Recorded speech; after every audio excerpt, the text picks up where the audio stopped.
Hello class, today I'll be talking about the textbook and the article evaluation of President Bush foreign policy and to what extent do they agree on his legacy, what extent do they disagree, and what they say about Bush and realism.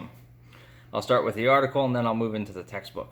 The article's title is A Better World, but Don't Get Carried Away, the Foreign Policy of George H.W. Bush, 20 Years. The article goes into what President Bush thought and how he tried to implement some of his foreign policies.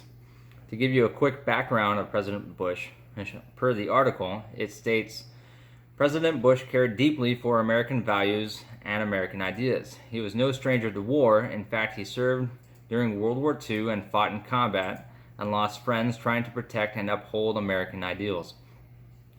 He had a front row seat in the difficulties of the long-standing Cold War and would see an end to that Cold War during his presidency.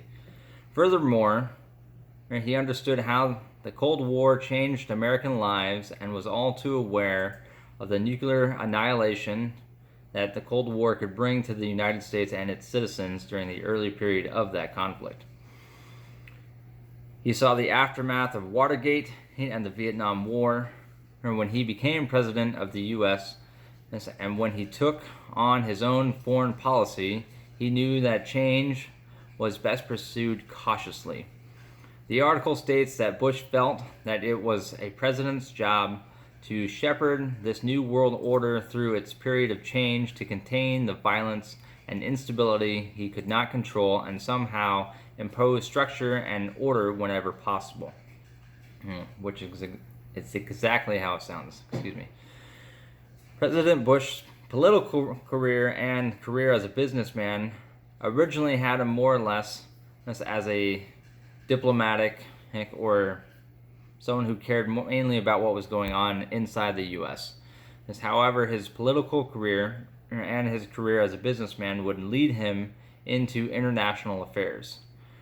As President Bush held the ambassadorship of the UN and the ambassador of China, the head of the CIA, and was a vice president for President Reagan for both of Reagan's presidential terms.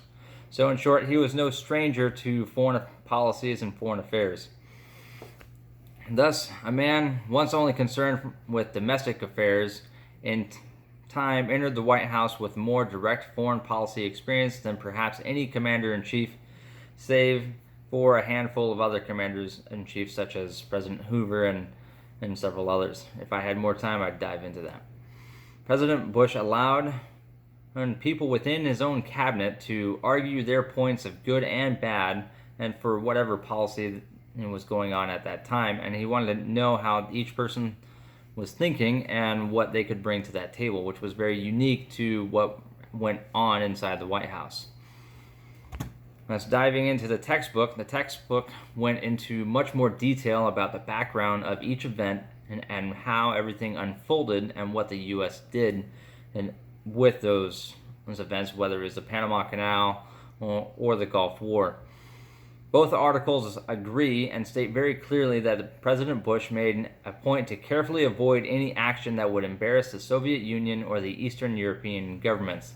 He didn't want to hit them when they were down or embarrass them too much where it would cause as more or less making waves on the international environment.